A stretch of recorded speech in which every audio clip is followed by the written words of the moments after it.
Hi, this is Brett Ingram, entrepreneur and award-winning product creator. And today, I'm going to ask you, should you sell your business?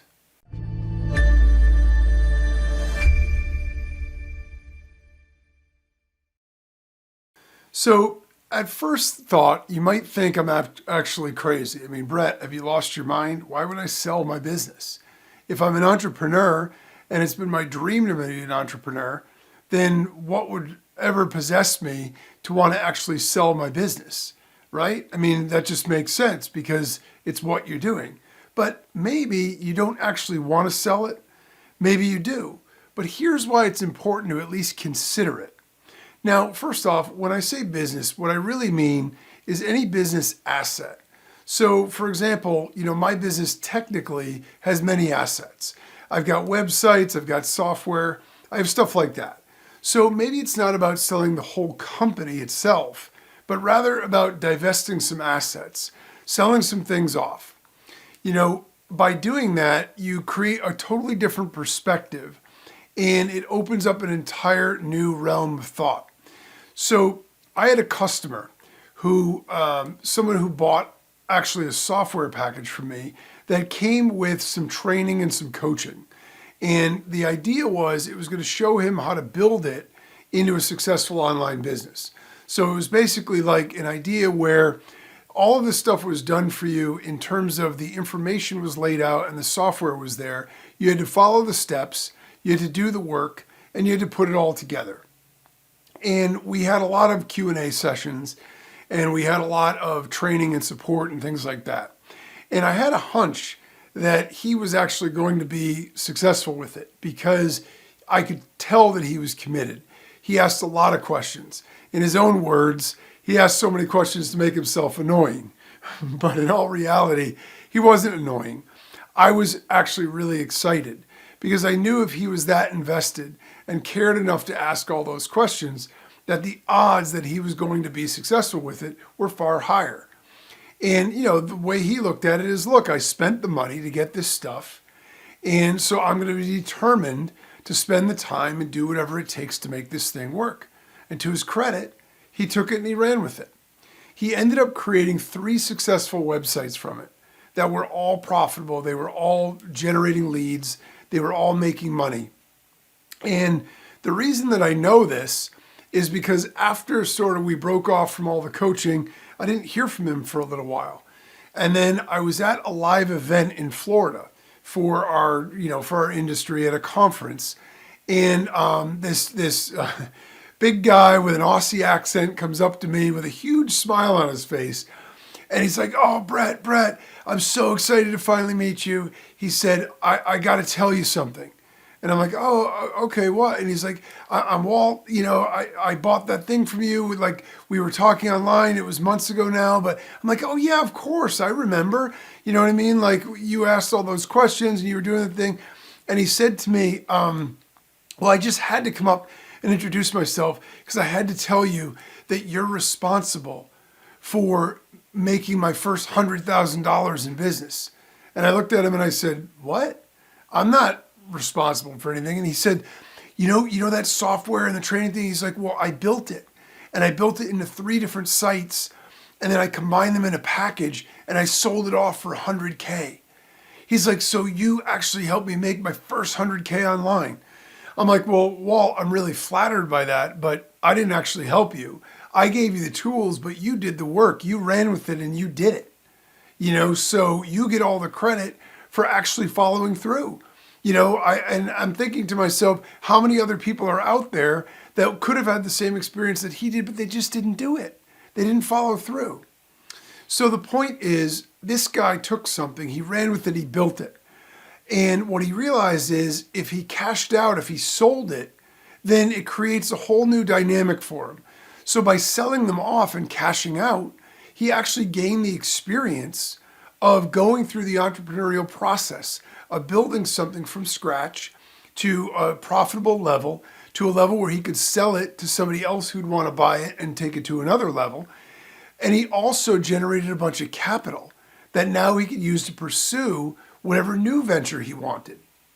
So in his particular case, selling it made a lot of sense. He could have stuck with it and just ran those 3 websites, but he had bigger dreams. He had more things that he wanted to do.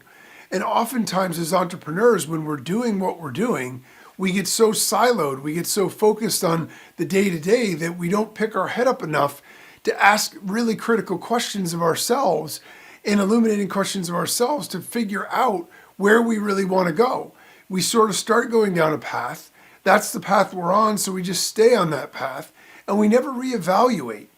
And I think that that's a shame because so many times there are other opportunities, there are other things that we could do and that we might even be more passionate about. I can tell you from my own experience that, my own personal interests in entrepreneurship, I'll always be an entrepreneur. I love it. I love the idea of it. But my passions in terms of what I want to do change. There was a time I wasn't interested in doing a podcast. I wasn't interested that much in connecting with everybody and sharing what I knew. I was trying to build something and do something, and it was all about now my thinking, my thoughts, my dreams, my goals have all evolved. And now I'm in a position where I want to be able to connect with other people. I want to be able to help. I want to be able to learn from other people and engage and build a community around that. And so when you think about selling your business or some assets, it's not designed to be a frightening thing to think, well, now what do I do? Do I go get a job? That's not the point. The point is a bunch of things happen just by going through the process of thinking about it that help you crystallize and refine what you're actually doing, who you actually are, and what you actually care about, And that's really where the value is. So, the first thing that happens is just the thought of selling it makes you decide whether or not you feel passionate about it. If you are running a, dog grooming business and somebody, said to you, or you think in your mind, hypothetically, if someone would give me a check for $100,000 or $200,000 or $50,000 or whatever it's worth, right, for my business today, would I take it? And that idea scares you. You're like, oh no, what would I do? Then you probably love what you're doing enough that you want to stick with what you're doing. Selling it off in and of itself is probably not a great idea, but there are other options that we'll cover in a second that you can consider, that you can do. And there are still other benefits to thinking about it. If on the other hand, you start to think, actually, when I think about selling this off, I hate to admit it, but I get a little sense of relief, then maybe, you're passionate about it isn't quite there anymore. Or maybe it's been replaced with more stress about what's going on or what you need to do or where you need to go. And so that's sort of a clue that maybe there's something else you'd rather do. So the first thing that's going to do is it's going to help you crystallize and think about whether or not you're still passionate about whatever that asset or that business is. For me, if I think about selling off a website, if I love that site and I love working on it and I love optimizing it, making it better, then I don't want to sell it. If I'm at a point where I feel like it's sort of a drag, it's weighing on my mind, I can't really get to it, then selling it off frees me up and it makes me feel better. So it helps clarify and sharpen your own passion and your own feelings about what it is that you're doing, which is really, really valuable. It can reinvigorate you, or it can make you realize there's something better for you to be doing right now, that you've moved on, that you've decided something else is a better opportunity for you. And there's no shame in that either.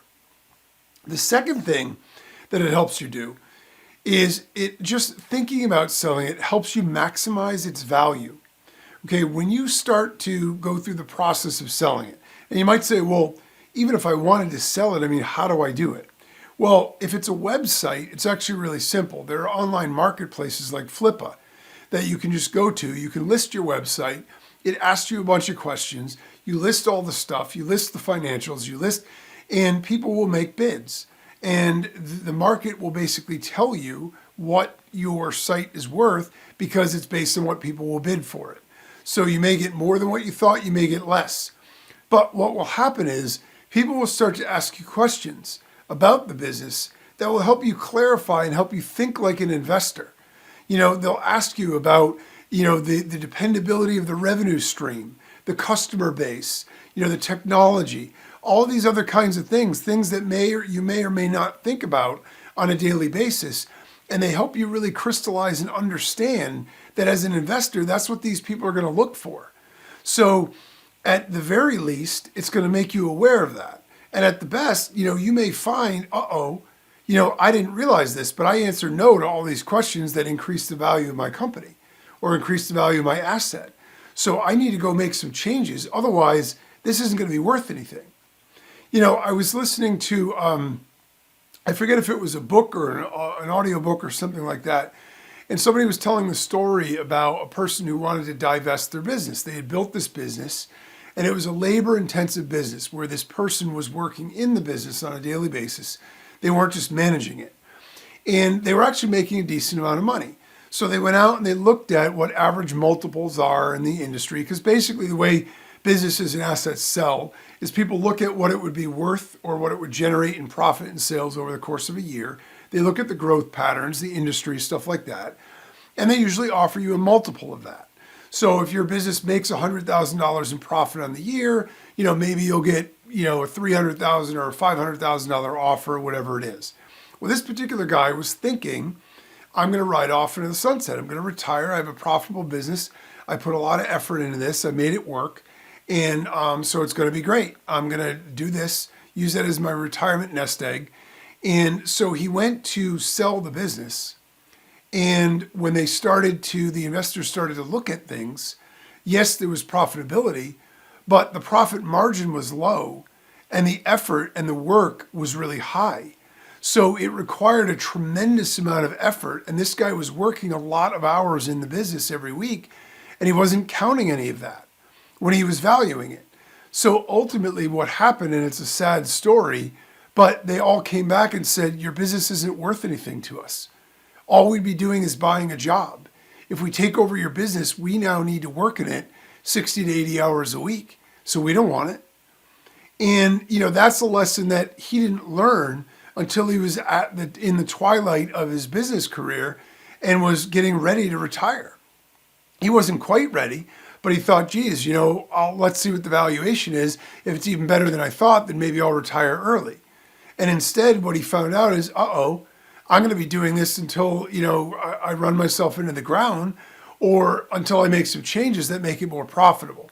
So the other thing it could do is it can clue you in the idea of these are the triggers that people look at.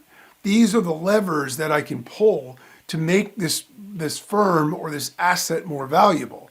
And when you do that, what you'll find is you can make those changes. You can make your whole thing worth a lot more. And when you do that, it's going to make it a lot easier to sell. So it's going to help you understand from an investor's point of view, but it's also going to give you a real world value.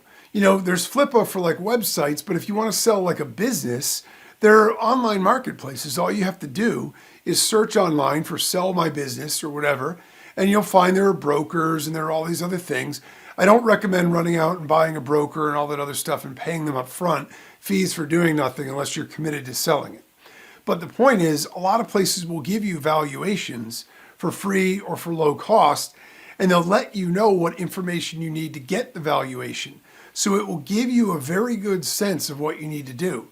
Also, if you do choose to sell, you now have an understanding going forward of how businesses are valued. And once you know that, if you start up a new venture, you know what things to focus on right out of the gate. So it's a great exercise all the way around from the perspective of understanding how to value a company or an asset and how to get the maximum amount out of it, how to optimize that after the fact. So especially if you're not ready to sell, that's the best time to get the valuation, not when it's the 11th hour and you need to hurry up and make a deal. You're always going to do better if you're proactive with these kinds of things. And the third thing that it's going to do for you is it's going to give you clarity of purpose and consideration of all other opportunities. So the minute that you think about the idea of selling your firm or selling your company or selling your asset, right? The first thing is you go through all the normal thoughts. But once it settles down and you calm down a little bit, what you realize is it's going to give you clarity if you consider the idea, what if I didn't have to run this anymore? What if this wasn't my business anymore? What if I had a check in my hand instead? So it allows you to consider all the other opportunities. If you were starting, people always ask the question, if you were starting your business over today, would you do the same thing that you're doing now, or would you do something else? Well, this gives you an opportunity to ask that question and answer it in a very real way, because it will help you clarify what you want to do. Again, in my case, a podcast wasn't something, or social media or any of that kind of stuff, was not anything I was all that interested in 10 years ago. But as I've gotten to this point in my career and my life, this is the part that I'm excited about now. In fact, I get more excited about that than just about anything else. So I spend a lot of my day, I spend a lot of my time creating content and trying to connect with my audience, because if there are things that I could do to help you learn from my experience, that's what I want to do. And so that helped me with my own clarity of purpose and consideration of all other opportunities. Because what it does is it puts you in a situation where you are the kid in the candy jar, and you can choose whatever you want. If you imagine you have a check in one hand and a free schedule and calendar in the other, now you can choose what it is you'd want to do. And if the answer is, I want to do exactly what I'm doing right now, then again, you're better off not to sell it, because you're in what you're doing that's passionate. But if you've moved on, if you've evolved, if you've gotten other ideas, again, there's no shame in that. There's nothing wrong with that. In fact, it's a positive sign of growth. That means then maybe the right thing to do is to do that and move on to the new opportunity. So it allows you the freedom to consider that. And that's something that a lot of us never do when we're in the throes of running our daily business, because we're so busy that we don't have time to even contemplate that, let alone, actually consider doing it. I never thought about what other things I could do with my time, because I was building something, I was doing something, I was working in it day to day, and I liked it enough. It's not like I was miserable or anything, so I didn't really feel the need to change. But then when I actually sat down and thought to myself, if I had no rules, if I had money and I had no rules and no schedule and no commitments, what is it that I would want to do? And one of those things was create a podcast, which is exactly why I did it. As my main business for the last 15 years, I create software. And what I normally do is I use a product launch model. So I create software, and then I create sort of like a sales page and a sales funnel. So the idea is I have the software app, and then I have a way to sell it. I just have to get people to the website. And traditionally, I've used affiliates. So I use an affiliate marketing model, and I get those affiliates to go and promote, and I do sort of like a launch event. Sort of like when Apple releases a new iPhone, or Samsung releases a new Galaxy, or whatever, or a new movie comes out. I do it as a launch, and I do it over a 1 week period of time. So it's sort of an event. Well, after that, what happens is I don't really optimize the site. So the traffic starts to slow down because people start moving off and promoting other things. And I have this viable product that people want. I have a viable sales funnel that people will convert visitors to buyers, but then the traffic slows down and I don't really do anything with it anymore. I don't optimize it. And for years, I always told myself, well, you know what? I'm going to get to this. I'm going to optimize all these. I'm going to build them all into big businesses, and I'm going to scale them, and I'm going to do all that. But what I found over and over and over again is I never got to it. Instead, I was so passionate about building the new product and creating new stuff that I never would get to the other thing. I would never prioritize it. And it occurred to me one day that it wasn't just because I was busy, it's because that's what I love to do. And so I was never going to go back and optimize those. And that was the day when I decided I'm going to sell. And what I did was I went and I listed a bunch of my software and my websites on Flippa, and I ended up selling a bunch off. And I do that to this day. I create something, I launch it, and then oftentimes I will sell it. And the beautiful thing about that is, what it does for me is that it gives me the freedom of mind. Because I used to have this weight on my shoulder of these half a dozen products that I had that were all really good, that I knew could be optimized. And yet I was never going to get to it. By offloading them, I generate capital I can use for my new projects, and I benefit somebody else, because somebody else who's struggling in the product development side of it, or the sales funnel side of it, they can buy something that's already proven. It's already made sales. All they need to do is go out and promote it. And so the beautiful thing about that is it's a win-win, right? They get what they need, I get what I need. And the amazing thing for me is it's given me so much levity and clarity because I don't have all these things hanging over my head that I need to get to someday to optimize. I can just focus on what I'm passionate about. I can make a new product. I have a whole cycle now where I can then launch it and then I can sell it and then make something else. And by doing that, it's a win-win for everybody. And so instead of just hanging on just by default to all of my old stuff, by approaching it from the perspective of thinking about everything in your business as sort of a modular thing that can be potentially sold off, it's going to help you think like a higher level CEO. It's going to help you think like a higher level business owner and an investor. It's going to help you make a lot more, and it's going to help you stay passionate and focused on what it is that you really want to do. So consider your business. Think about anything and everything, and consider all the stuff that you want to be able to do. The takeaway here is when we get a sense of our business's value, we can weigh the options and see what makes sense. If you're overestimating what it's worth, it gives you time to make changes to grow its value before you try to exit only to find that you can't. But it also lets us weigh other options. If your business is worth more than you estimate, then maybe selling and following a new passion is the smarter option for you. Or at least you can take comfort in the fact that when and if you do sell it, you will be able to cash out. Either way, by considering it as an option, it opens our minds to possibilities so we can be sure we're making the best decisions possible as entrepreneurs.